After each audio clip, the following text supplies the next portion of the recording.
Mahasiswi Fakultas Hukum di Makassar, Sulawesi Selatan melakukan pembunuhan berencana. Korbannya merupakan seorang lansia yang sudah menganggap pelaku layaknya seorang cucu.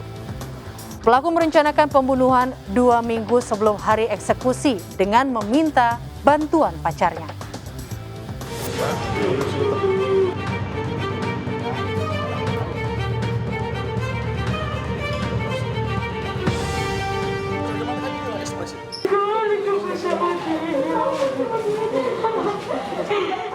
Vivi, 19 tahun, mahasiswa Fakultas Hukum sebuah universitas swasta di Makassar, Sulawesi ini menangis ketakutan sambil meminta maaf kepada bibi dan pamannya. Peristiwa ini terjadi sesaat setelah unit Satreskrim Polrestabes Makassar mendatangi rumah bibi dan pamannya untuk melakukan penggeledahan dan penjemputan. Kebingungan paman dan bibi Vivi terjawab saat petugas berhasil menemukan uang belasan juta rupiah serta untayan perhiasan emas yang terdiri dari gelang dan kalung puluhan gram. Barang-barang berharga ini diambil petugas dari tas silver milik Vivi yang disimpan di lemari kamarnya. Harta benda ini merupakan barang bukti kejahatan yang dilakukan Vivi yang bisa membuatnya mendekam di penjara. Di dalam mobil aparat telah menunggu Asrul, 19 tahun yang lebih dulu dijemput polisi. Asrul merupakan kekasih Vivi yang secara bersama-sama melakukan tindakan kriminal hingga menghilangkan nyawa orang lain. Dari mulut Asrul terungkap, jika kedua mahasiswa Fakultas Hukum itu telah melakukan tindakan keji terhadap seorang lansia yang telah menganggap Vivi layaknya seorang cucu. Untuk hubungan darah tidak ada, hubungan keluarga hanya pelaku ini sudah dianggap sebagai keluarga. Adapun untuk pelaku sendiri, orang tuanya masih lengkap, tetapi pelaku ini tinggal di rumah tantenya yang ada di Kota Makassar. Menurut keterangan dari orang-orang terdekat dari korban tersebut bahwa pelaku ini sudah dianggap sebagai cucu sendiri, di mana sebelumnya korban ini memiliki suami dan kebetulan tersangka ini tinggalnya tepat di belakang mantan suami dari korban ini. Dan mereka keseharian sebelumnya sering bertemu. Dan ketika korban sudah berpisah dari suaminya, pelaku juga sering berkunjung ke rumah korban ini, sehingga sudah sangat dekat hubungannya. Selasa 4 Juni 2024, warga Jalan Todopuli 18, Gang 2, Kelurahan Borong, Kecamatan Manggala, tiba-tiba terhenyak dengan kabar kematian nenek Tarima 66 tahun. Tarima yang belakangan tinggal seorang diri setelah berpisah dari suaminya, didapati tergeletak di atas tempat tidur rumahnya. Warga yang curiga dengan kondisi korban segera menghubungi pihak RT dan Babin Kamtibmas untuk menerobos ke dalam. Saat warga dan polisi berhasil masuk, pada tubuh korban terdapat ceceran darah serta luka lebam di wajah. Polisi segera melakukan olah tempat kejadian perkara. Dalam olah TKP, polisi menemukan ada kejanggalan pada kematian Tarima. Meski tidak ada tanda-tanda masuk paksa ke rumah korban, saat pertama kali diperiksa, pintu seolah terkunci dari dalam. Pasalnya 2 anak kunci pintu utama berada di rumah. Selain memar di kepala, polisi mendapati perhiasan korban masih utuh serta mobil korban masih berada di garasi. Polisi menduga ada keterlibatan orang dekat. Pelaku ini sudah hampir rapi, sangat rapi untuk merencanakan pembunuhan tersebut. Di mana pada saat olah TKP awal, jadi yang mendatangi rumah korban tersebut adalah RT bersama dengan Babin Kamtibmas dengan cara mendobrak pintu dari rumah korban ini, di mana tetangganya pada saat jam 1 siang masih melihat rumah korban ini masih menyala lampunya, di mana biasanya korban ini kan sangat bersosialisasi dengan masyarakat, pagi-pagi sering berbincang dengan tetangganya dan sebagainya. Ini jam 1 siang belum menyala, orang diintip oleh salah satu tetangganya di jendelanya. Ternyata kedapatan korbannya meninggal kemungkinan. Setelah kita melakukan rangkaian penyelidikan, kemudian kita melengkapi dengan keterangan dari saksi-saksi, kemudian juga ada alat bukti yang lainnya, ya kita pastikan bahwa tersangka ini adalah pelakunya yang melakukan. Penyidikan kemudian mengerucut kepada Vivi yang dikenal memiliki kedekatan dengan korban. Menurut polisi, hubungan baik antara Vivi dan Tarima terjadi saat korban masih bersama suaminya. Hubungan tersebut berlanjut hingga Tarima menganggap Vivi layaknya seorang cucu. Korban sudah terbiasa membiarkan Vivi bermain, bahkan bermalam di rumahnya. Tarima juga meminjami uang kepada Vivi untuk membayar biaya kuliah. Perkara utang piutang inilah yang memicu pelaku Vivi yang merupakan mahasiswa Fakultas Hukum justru bertindak melawan hukum. Berdasarkan pengakuan pelaku kepada polisi, dirinya tidak suka jika uang yang dipinjamnya sebesar 7 juta rupiah ditagih korban. Ada beberapa buah emas, cincin emas di tangannya korban ini bersama dengan gelang. Sengaja tidak diambil oleh pelaku agar tidak terlihat motifnya seperti apa. Menurut polisi, hasrat pelaku ingin menguasai harta korban juga karena pelaku tahu korban orang kaya. Pasalnya, selain kepada pelaku, korban juga beberapa kali meminjami uang kepada orang lain. Motif yang paling utama yaitu bahwa pelaku ini ingin berusaha untuk menguasai harta dari korban, di mana pelaku berpikir bahwa korban ini memiliki aset yang lumayan mungkin bisa dikuasai oleh korban seperti uang, perhiasan. Berdasarkan pemeriksaan polisi terhadap pelaku, pembunuhan nenek Tarima rupanya telah direncanakan. 2 minggu sebelum eksekusi, tersangka Vivi mencari informasi di internet cara membunuh. Tersangka ingin memastikan berapa lama seorang mampu menahan nafas dalam keadaan dibekap. Vivi kemudian mencari partner untuk membunuh. Polisi berhasil meminta keterangan seorang saksi yang sempat dimintai tersangka Vivi untuk membantunya memuluskan niatnya, namun saksi menolak. Tidak patah arang, tersangka Vivi kemudian membujuk kekasihnya Asrul. Awalnya Asrul melakukan penolakan karena sadar apa yang akan dilakukannya sangat berbahaya.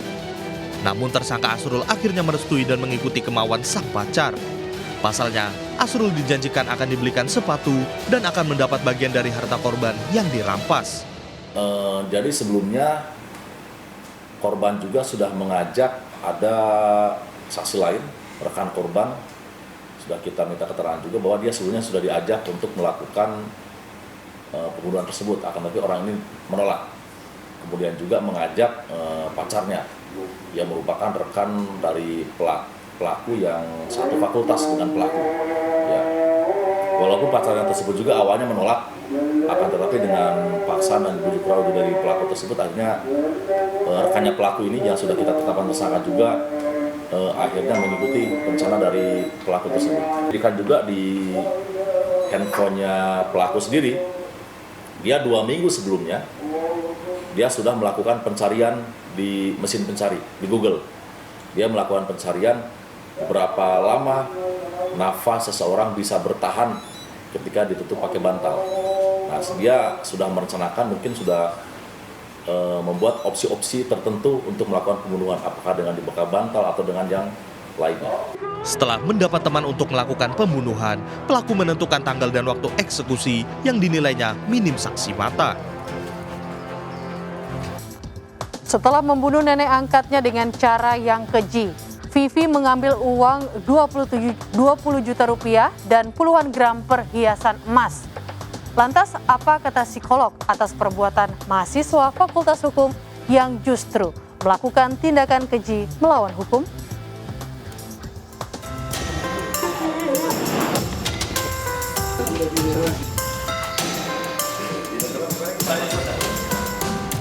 Warga Jalan Todopuli 18 Gang 2 Kelurahan Borong, Kecamatan Manggala, Makassar, Sulawesi Selatan, tidak ada yang menyangka jika Tarimah 66 tahun meninggal akibat dibunuh. Terlebih lagi, pelakunya merupakan orang dekat korban. Vivi 19 tahun yang sudah dianggap sebagai cucu, punya niat keji ingin menguasai harta korban. Hal tersebut dipertegas polisi dalam pemeriksaan tersangka. Menurut polisi, pembunuhan berencana yang dilakukan Vivi dilakukan dengan cukup matang. Asrul yang awalnya menolak, akhirnya luluh dan mengikuti rencana Vivi untuk mengantarnya ke rumah korban. Vivi sengaja melakukan kunjungan tengah malam sekitar pukul 1 dini hari pada Selasa 4 Juni. Keduanya berboncengan sepeda motor.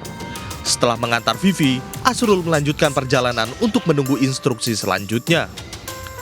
Sementara korban yang tidak menduga maut tengah mengintai, mengizinkan Vivi masuk dan di rumahnya. Tanpa rasa curiga sedikit pun, Tarimah seperti biasa membebaskan pelaku tinggal.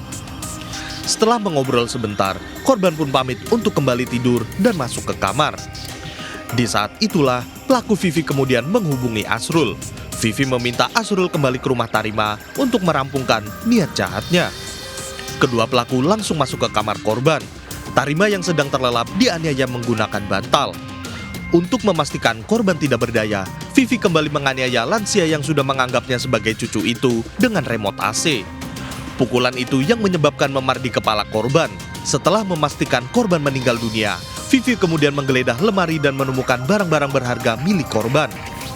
Di antaranya uang tunai sebesar 20 juta rupiah serta puluhan gram perhiasan emas. Setelah melakukan aksinya, Vivi dan Asrul kembali ke rumah.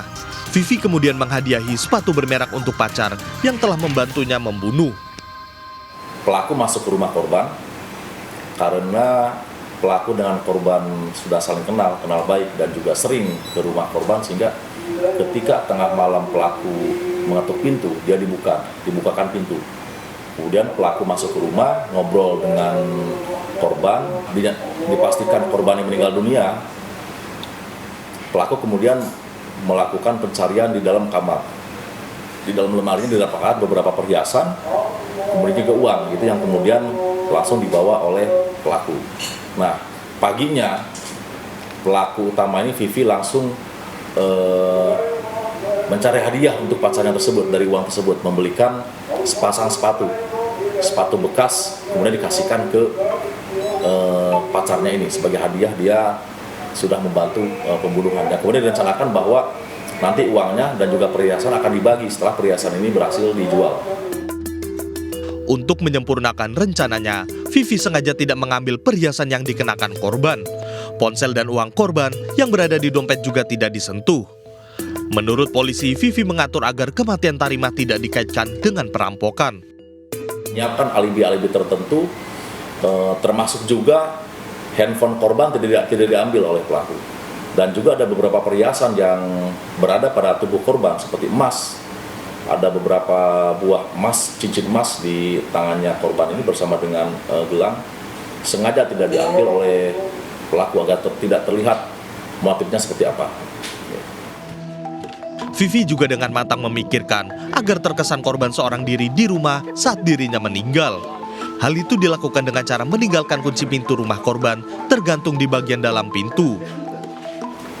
Kunci rumah korban masih menancap di dalam lubang di bagian dalam pintu tersebut, ya, tapi tidak menancap seutuhnya.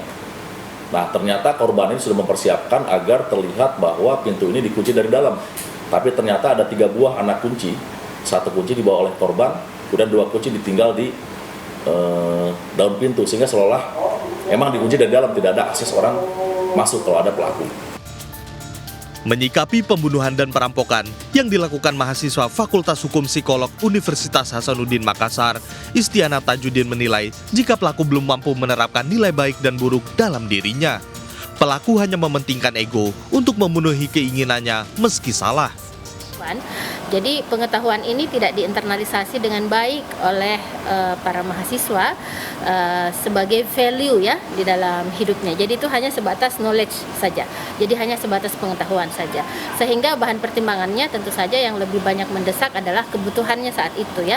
Ya seperti yang kita tahu di berita-berita bahwa kebutuhannya adalah untuk membayar karena ada kekesalan ya, karena ditagih hutang dan ada keinginan untuk menguasai harta. Jadi impuls itu jauh lebih dorongannya lebih besar dibanding menimbang ya knowledge yang sudah dia miliki sebagai mahasiswa hukum. Didikan orang tua sejak dini, salah satunya dengan melatih mental anak dalam mengelola emosi serta mengontrol hasrat ingin memiliki sesuatu sangat dibutuhkan. Diharapkan anak mampu menyaring derasnya tontonan persuasif yang bisa berdampak negatif di era teknologi yang semakin canggih. Karena ini sekali lagi motifnya adalah harta ya, uang gitu. Jadi yang pertama adalah tidak menjadi masyarakat yang konsumtif ya, harus punya pengelolaan regulasi diri yang baik ya, termasuk mengelola keinginan ya, termasuk juga mengelola emosi. Jadi regulasi emosi yang baik sehingga dapat mengambil keputusan itu dengan tepat, baik dalam menyelesaikan masalah pribadi maupun yang terkait dengan relasi seperti itu. Akibat perbuatannya, pasangan sejoli Vivi dan Asrul terancam hukuman mati. Keduanya dijerat pasal berlapis tentang pembunuhan berencana.